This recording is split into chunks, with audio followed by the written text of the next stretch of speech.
Discipline. This word has been looming over us for as long as we can remember. We know what needs to be done.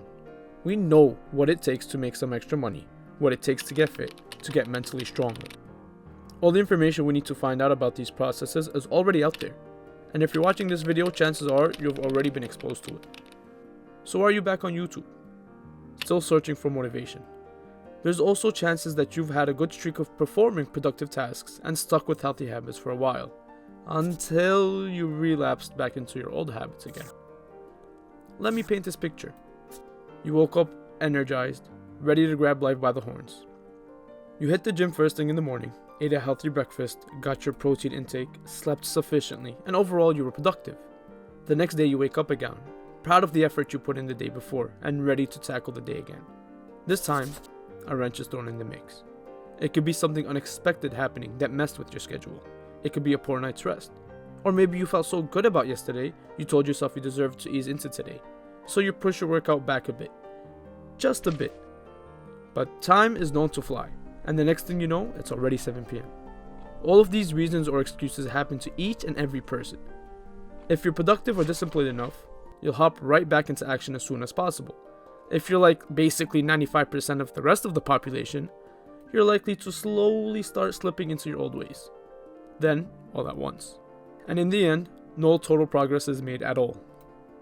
Eventually, you start chasing that day one feeling, that crazy motivation that made everything fall into place. But it does not seem to come back until several weeks, or even months later. And when you do finally get back to it, you have another great day, or if you're lucky, a few consecutive great days, until you fall back into that lack of motivation pitfall, and the cycle viciously continues. Now, a lot of times people rely on momentum, and momentum is very important, but it's almost like an illusion. You can use the momentum of day one to continue to propel you forward, but you cannot rely on it. You think because you had that one great day that you're set up for success, like you finally got it. Think about it though. If it was that easy, wouldn't everyone who hit the gym once have a six-pack by now? Momentum is fragile and definitely not a guarantee. You can't store it in a vault and pull it out whenever you're low on willpower. Momentum is useful once that first step is taken in the first day. So let me clear that up. On day one, you go to the gym early and you use that built up momentum to ensure the rest of your day remains productive. But tomorrow doesn't care about what you did yesterday. On day two, you typically can't use the momentum of day one.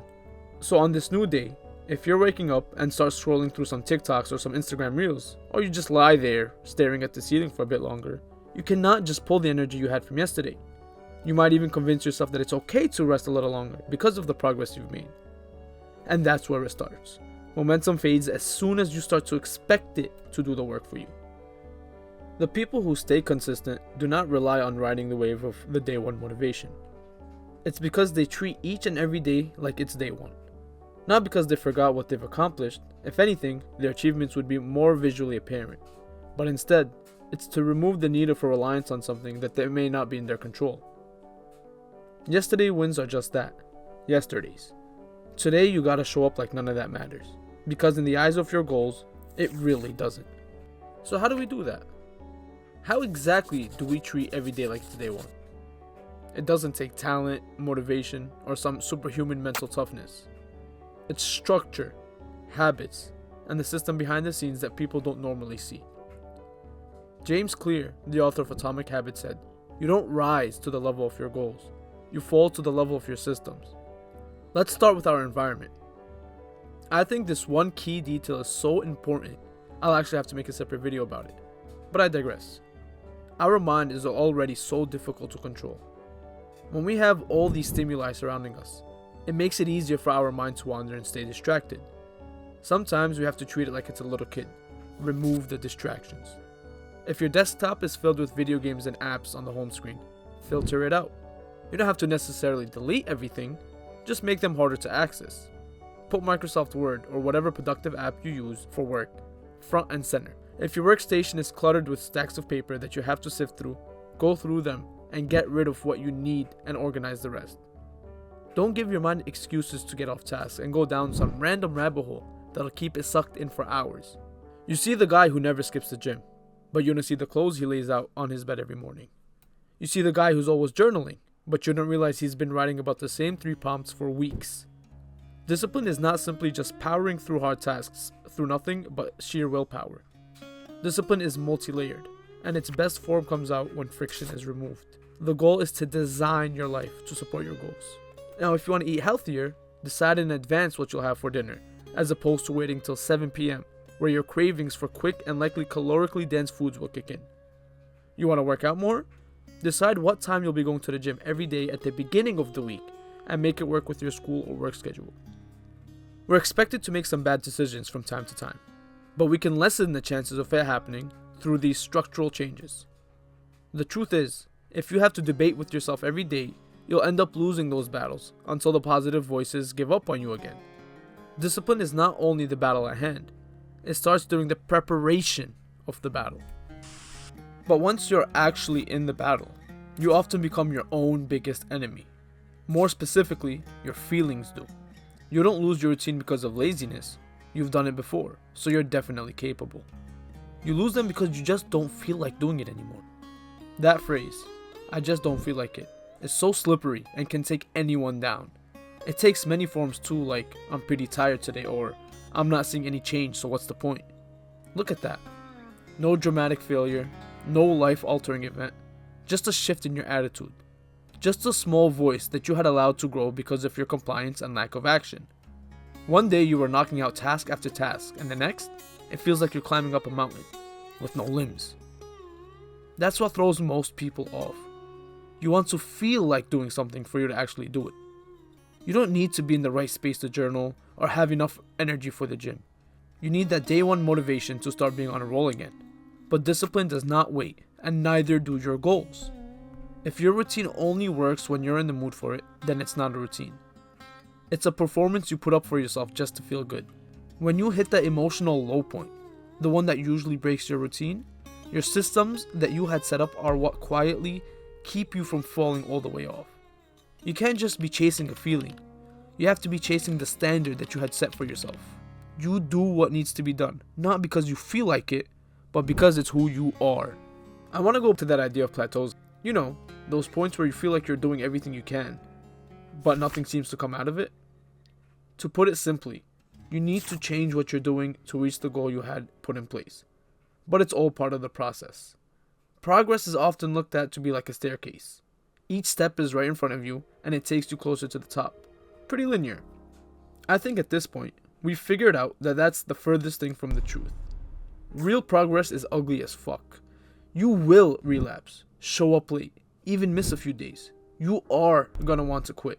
You're gonna slip on those hypothetical staircase steps and be closer to the bottom. You might even fall all the way down and start from the beginning again. The beauty of it is, that is the process. You're not failing because you fell. Falling made you learn. You've seen where there was water spilled on the steps and you move around it. You're not doing the same exact thing again. You're wiser on your next attempt. In reality, the days that you feel so down, but you made some type of move anyways, are the days that genuinely define you. Anyone can say they had a good day. Not everyone can say they still worked during the bad ones. So progress isn't a staircase, despite my analogies. It's a zigzag loop-de-loop roller coaster that can go at any direction at any given time. Forward a little bit, back a little, stuck for a while, and then pushed forward again. You can't expect perfection. Just show up and do it smarter each and every time. Remember, just because you did it yesterday does not mean it'll be easier today. Nobody really wants to talk about that part, the day after the success. I mean, you did do everything right after all. You fought through the resistance placed by your own mind, stayed focused, and simply pushed through. So it's only right you wake up proud of yourself the next day. But that's where the trap sets in. You've earned a break. You're ahead of the game. You're doing better than most.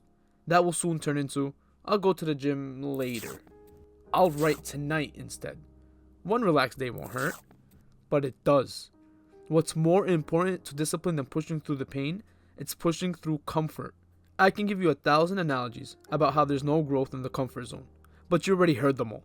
So yeah, yesterday's success can become today's sabotage. The real challenge is to not have your mind trick itself into thinking that you've arrived at your destination on the good day. Progress is a reset button, every day you're back at zero. And I don't want to sound discouraging, but if you're honest with yourself, you know that writing one page of your book won't allow it to be published. It's most definitely a success, but not the goal. So it's not that it didn't matter, but that there's still work to be done. The day after a win is when you're most vulnerable, because you don't have to prove anything to yourself. You just want to preserve a feeling. And we already talked about how that part goes. So unfortunately, you don't get to put yourself on cruise control. You have to show up again and put the same active effort each time. You've done it before. But that doesn't make today any easier. It just proves that you can do it again.